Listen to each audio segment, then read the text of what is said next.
Hey guys, welcome to another episode of Amber Unfiltered. I feel like I got like a little sinus situation going on. I saw my therapist. No, wait. Yeah, it was my other therapist, my physical therapist yesterday. And she had, wait, was it her? No, I didn't. What doctor did I see yesterday? Was it my therapist? Yes, it was my actual therapist. And I think I got sick from her last time. So I'm like kind of side-eyeing her. But she said she had allergies because she's allergic to dogs. And she was dog sitting. And I was like, girl, so why you watch the dog if you know you're allergic? And then sis has the nerve to have a dog. But anyway, so I got a little bit of sniffles. She was the only person I was around yesterday that had the sniffles. And I'm like, bitch, if I got sick from you again, I'm going to be so hurt. But anyways, I hope you guys are doing well. I hope you have been having a good start to the new year. I hope you set some goals or some intentions or just anything that you want to pursue this year. I hope you've got that going. I plan to make a vision board here soon. I need to make one, but I kind of been feeling lazy and tired for real. So girl, I need to talk to you guys about the show Pluribus on Apple TV because I was like, bitch, what? I love this show down. But before I do that, well, let me go back. I love this show down and I did not expect to like it as much as I did. It is one of the craziest, weirdest, out there shows I've watched in a long time, but the writing and the character development is so fucking good and the directing and cinematography that I'm just like, I am seated, okay? But before I talk about it, let me remind you, oh my god, I just totally blinked out. Don't forget to like, comment, and subscribe. Also, if you want to cash out me at Amber Unfiltered Show, that'd be greatly appreciated. So again, it's called Pluribus. It's spelled Pluribus. And I actually had to look it up. I think pluribus means several or many. I think the only way I remember hearing this word and seeing it, I think it's on the dollar bill or something like that.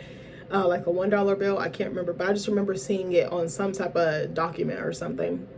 Or some type of official seal of something. I think it's is it on the back of the dollar bill? Where is E Pluribus located? Hold on.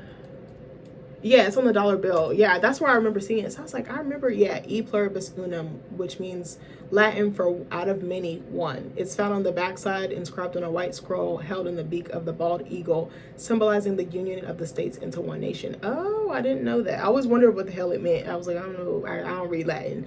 I actually took Latin in, what grade was it? Like 7th grade. That shit was so fire. They used to make us learn multiple languages. I think I also learned Japanese too. I forgot what it was called, but one of my friends, her mom was a teacher and they had different languages that I think it was called Flex. That's what it was called, the middle school that I went to. And you could pick from multiple languages. You can pick from Japanese, Russian, Latin, or something like that. And I did Japanese and Latin and it was so lit. I actually think Spanish is one of the easiest languages to learn. I think a lot of people are like, no, it's not, but I think it is out of all the other languages. I've been taking it since middle school. I took it again in high school and then I took it again in college. So to me, Spanish is the easiest. I do speak some Spanish, but I don't, it's more like I can understand it. And if I had a Google Translate or if I remember something, I can understand what's going on. But if you say, oh, I'm not gonna know what the fuck you talking about. You gotta spell it out, sound it out for your girl, okay? So anyway, I need to talk to you about the show. So I remember seeing the poster and I was just like, what is that? It just caught my eye. I was like, this yellow poster of this woman screaming. I was like, what is this about? I need to know. I thought it was a movie. So I remember one day I was like, okay, I was like, I'm gonna watch this. And I remember one day we sat down after I had made dinner and I was like, Nick was like, what do you want to watch? And he was like, I heard about this show. And turns out it was Pluribus. He was like, I saw a clip, some YouTuber or something that he watches was reviewing it and said it was really good. So he was like, fuck it, you want to watch it? And I was like, okay. The first episode come on, I was like, bitch, what the fuck am I watching? It was so insane. Cause just the way it unfolded, it just unfolded so fast. And it was just wait. It was just spinning out of control. And you're just like, oh my God. Shout out to Rhea Seehorn because she carries that performance on her fucking back. Okay, I also like Carolina Widra who plays Zosha. Oh my God. Okay, I'm trying to think how the fuck to explain this show to you guys. All right, let me think for a second. Okay, so it is so crazy. So it opens up with these scientists in the lab and they're investigating, is it another planet or something, or a star or a galaxy or something? It's this foreign astral body and they're trying to figure out how it works and stuff like that. And they're trying to translate what it means and stuff because it's coming in this code that they can't quite translate. And then we see Carol Sturka is the main character's name. She's played by the phenomenal Rhea Seehorn. I've never seen her in anything. My dad, because I told my dad we were watching this show and he was asking me how it was because he wanted to watch it too. And he was like, she was in Better Call Saul. And I remember trying to watch it and I wasn't into it because it was just a little too slow for me. I'm impatient. If the show is slow, I might cut it like off with his head. But I was like, I'm gonna go back and watch Better Call Saul. I think that's gonna be our next watch, because we had tried to watch it after we watched Breaking Bad during the pandemic, and we had tried to watch Better Call Saul, and I just couldn't get into it. But we're like, all right, since we know sis can act her ass off, we gonna run it back. Okay, so in the meantime, Carol is a writer. She's like a fantasy, like romance writer or whatever, and like mythological, myth, like Greeks, and you know what I'm trying to say. I can't even talk right. So she's like a writer, or she's an author, and I related to her so much because of that, but also just like her disdain for people. I was like, I love people, but like people be people in, and I'd be like, I'm good, I'm gone, like gone. So she was like at a book signing with her agent, and she's like doing the signing, and I was thinking about how much energy it took for her to do that, because I was like, that line was long as hell, and you could tell she was just over it. She's signing the same thing, she's saying the same thing. It's almost like a performance, she does a reading of her book. And then she goes with her agent to celebrate, and they go to like this little bar. It's like all fine and dandy. They go outside for a minute, and I think her agent was like busting her balls about her needing to interact with her fans online more. And so I think Carol, did she like get in the car or something? This was probably my favorite scene. This scene still stands out to me, and I've been watching this show for like a good week or two. But this scene stood out to me just because of how it was played. So she's like getting the car, she's getting something out the car, or she's getting the car, or no, they're standing out. Yeah, what was she doing? I forgot what she was doing. And she comes back, and her agent is on the corner on her phone, and she's just like, and she's like, oh my God. And then she like falls over. So she's trying to get her together. She goes, the car, did they Uber there? I can't remember. She like had to steal someone else's car to help get her. She was trying to get her medical attention. Then she goes in the bar, and everyone in the bar is just, and they're like plagued with this disease that basically makes all of them join. And it's like a group think. It's like a hive mind. That shit was so crazy. I felt so bad for Carol, because it was like one thing after another. It was like a row of fucking dominoes. Like, I don't know how to explain it. The acting is so fucking good. Every episode is so different. It has its own signature, its own flavor. Like, you never know what the fuck Carol's gonna do next. Like, it is insane. Like, there was an episode, I'm trying to think.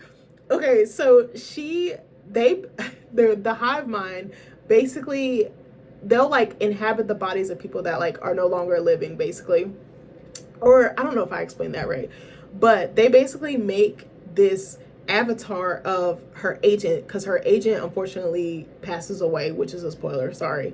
Her agent passes away after Carol tries to save her. So they basically make a avatar basically of her agent's consciousness that looks like a character from Carol's book. I was like, bitch, I know you're lying. So she like befriends this thing, but she's like very skeptical. I said this thing because it's really kind of like not human, but it's human. But it's so creepy too. Let me add that. It's so creepy because if she's communicating with one, it's like she's communicating with all of them. Like in the first episode, I think it was, when after she lost the agent and she went in the house, she turned on the TV and it was the president, but he was talking to her, and there was like, you know how they have like little banners like on news like channels where they have like, oh, someone adopted a puppy, or someone may have passed in a fire or something. It just had like text addressed to her, and let me add this, and she's the only person that has her own individual conscious and like voice. Like, she's still the only person in her area. I think she's like in New Mexico, like Albuquerque or something like that. And also her house is fucking gorgeous. The set pieces are so good. But when she talks to one, she's talking to all of them. So sometimes she'll be like out and like, I don't even know how to explain it. I'm sorry, I'm all over the place. Like, let me give you an example. There was one scene in a different episode where she went to the grocery store and there was no groceries. The whole entire store was wiped out, like clean. I was like, could you imagine? I was like, I would be so fucking hot. But I was like, also, she doesn't have to pay for anything in this world. And I was like, that would be nice to not have to pay for groceries, because groceries be expensive. And your girl likes to cook. And I like making recipes from scratch. So she went to the store, and so she has to call them. It's like a concierge at a hotel. That's what I want to say. They're like, hi, Carol, call, and hit 0 on the phone. So she has to call and ask for stuff. It's almost like Amazon, but if Amazon was a hive mind. Like, that's the best way I can describe it. Hold on one second. Or like FedEx or something. So she calls them and she's like, bro, can you fill up the grocery store? All of a sudden, like, and everything she wants is like her wish is my command. Like, it's almost like a genie, like Aladdin, like a genie in a lamp or genie in a bottle. And all these people come out of nowhere. They got these like moving trucks with like boatloads of food. And they're, hi, Carol. Hi, Carol. Hi, Carol. Like they're all just like happy-go-lucky. It's like almost disgusting. And it's like annoying.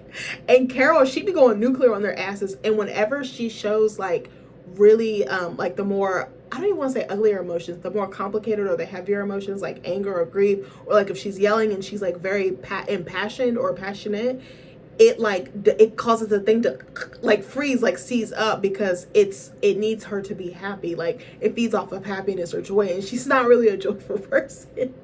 Like Kirby, like, what the fuck? Like she just be going nuclear. And I love that she just does whatever the fuck she wants. She actually reminds me of one of my old friends, Sarah, because Sarah's like that. She just does whatever she wants. And I was like, I love women like that. It's like they just be doing whatever, whenever, whenever, like the Shakira song said. But there's like so many good scenes. Like there was one where bro, there was one where she was with Zosha, and which is like the Avatar character that they made like off her book but has her agent's consciousness.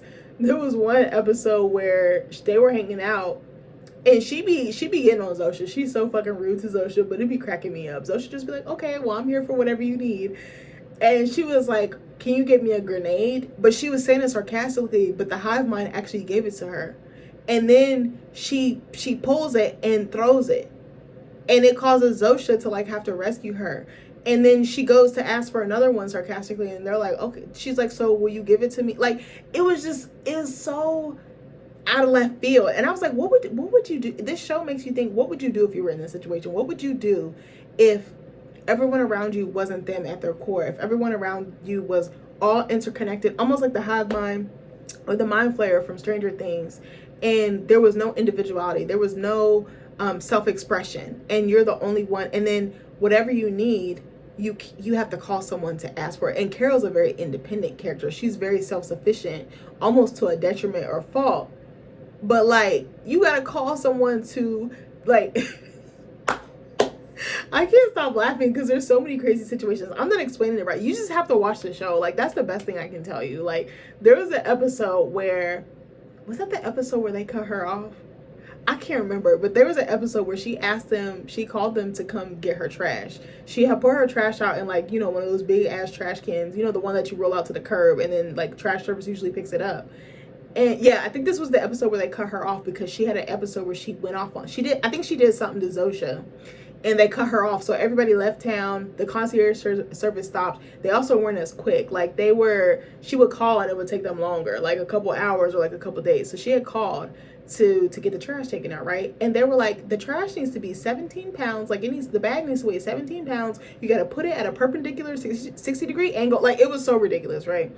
So they send this drone to pick up the trash. Why did the drone get tangled up in a fucking street? Like it was just so ridiculous. Like, but it made me laugh. Like, the comedy in this show is just genius. Like, the humor is just like, you're like, this character is fucking batshit, but she really does have a heart of gold. She really does care, but it just comes out in her own way. And she just always finds herself in this crazy ass situation. Like, I can't explain it. And there's also like 11 or 12 other people in the world in different countries that were not affected by like this happiness plague. And she tries to meet with them, and that just goes south. And so there's one more guy. He's living in like Paraguay, Uruguay, or something like that. And she actually tries to get a hold of him because she's like, I want to save the world. And he hangs up on her. So then they kind of cussing each other out. So then his character is introduced, Manuosos. Oh my God, the way that his episodes are, they're so beautiful, like beautifully shot, really engaging character development, characters that you want to root for. And I'm like, I can't wait for him and Carol to get together because it's going to be like fucking dynamite. They're going to shake some shit up. I mean, I can't stress this enough. The character development is really, really strong. The characters are very three-dimensional, very well fleshed out. The acting is incredible. The situations that the characters find themselves in, but also the social commentary. Like, what if your voice gets taken away? What if your agency gets taken away? And my husband, he keeps like bringing up the fact, like, it's a hive mind. It's a hive mind. I'm like, shut up. Like, I want to, like, because we were having discussions about like, so is the person she's interacting with, are they still considered human if they can't think and do for themselves? They have to kind of act as one, like as one body, like a parasite host type of situation. That's really what this is about. But there's so many deeper layers to the show that I really appreciate. And this is coming from the same creator of Breaking Bad, Vince Gilligan. And I believe, what is his name? Who does Skip? is it Skip Floyd or something like that? I think or Skip Vance, I think it was. I think he also worked on, no, Skip McDonald, I'm lying. He also worked on Breaking Bad. Just give the show a chance. It is probably one of those shows that will stick with you because it's so out there. It's unlike anything I've ever seen on TV. Like, I know I didn't really do a good job. I was just giving different examples so you could kind of see. Me explaining them does nothing. Actually watching the episode, and I would highly suggest watching it with someone else so you can have different conversations. There were so many times we would pause the episode and just like start talking in the middle of the episode because it was just like that engaging, and it just really gives you some food for thought, and it provokes in such a beautiful, creative, nuanced way, and I really appreciate it. I actually really love Zosha's character and her character's design and how she's played. Like, absolutely love her. Like, she's like that happy-go-lucky, just at your service, like, hi. It's almost like a Stepford wife, like Avatar type hybrid. It's just so insane, and I'm like, how is Carol gonna get herself out of this situation? How is she gonna fix it? And in the meantime, she's trying to figure out how to untether this hive mind, which is so crazy. Like,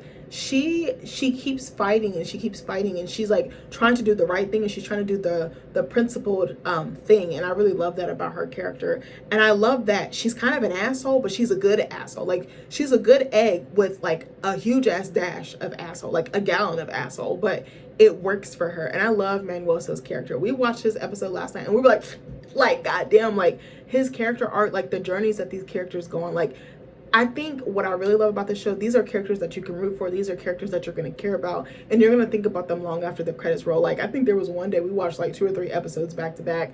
I think it was New Year's Day. Like, we both had off, so I cooked us a HelloFresh, and we just sat on the couch, and we were just couch rotting, and it was so great. Like, it's a really, really good show. It's very trippy. It's very quirky. Be patient with it, because at first you're like, where the fuck is this going? And it totally goes left. And again, each episode is so out there. They connect, but it connects in like the weirdest way. They don't all kind of fall in line. They're kind of just scattered, but then you put the pieces of the puzzle together and you're like, oh shit. I think that this is a really incredible show. I think I did hear that she won a Critics' Choice Award. Did she win? Rhea Seehorn, who plays Carol, I'm gonna check what she won an award, but I forgot what. I think it was like Best Actress or something like that. Let me see. She won the Critics' Choice Television Award for Best Actress in a Drama Series. Now, I saw this shady ass comment or tweet or whatever. I don't know if it was a tweet, but I just saw a little blurb about it saying that they felt like Britt Lower from Severance in season 2 should have won. Now, I think Britt Lower's performance as Helly in Severance is so fucking good. If you haven't watched Severance, give that show a chance. Again, it's a very trippy show. Ben Stiller also works on that show as well. But Severance, it makes you think, again, with the individuality and just like the self-expression and like what is going too far, what is ethical, what is immoral. Like, you know what I'm saying? Like, it makes you think about the ethics and principles and like moral complexes or moral dilemmas. And I think I really like shows like that kind of seep into your psyche and seep into your brain. But yeah, I truly, truly enjoyed this show. And there's 9 episodes. We're about to watch the last one, I think, tonight. And girl, I'm sad, but anyways, if you need something really cool and really trippy to take your mind out just off of life, just off of work, or just you want to watch something a little bit newer, different outside of your wheelhouse, give this show a chance. You will not be disappointed. If I had to rate it, I'd probably say like an 8.5, 9 out of 10. Probably almost like a 10 out of 10. Like, probably like a 9. I would even say maybe a 9.5. Like, if it's not a full 10, it's damn near it. Like, perfection. There's some episodes where I'm like, what does this have to do with anything? But it all does make sense, and I'm curious to see where she goes, and I hope that they get renewed for season 2. But shout out to this whole cast, shout out to this whole crew, because this show is fire. It's like that. Give it a chance. Let me know if you plan to watch it in the comments. I love you guys, and I'll see you later. Bye.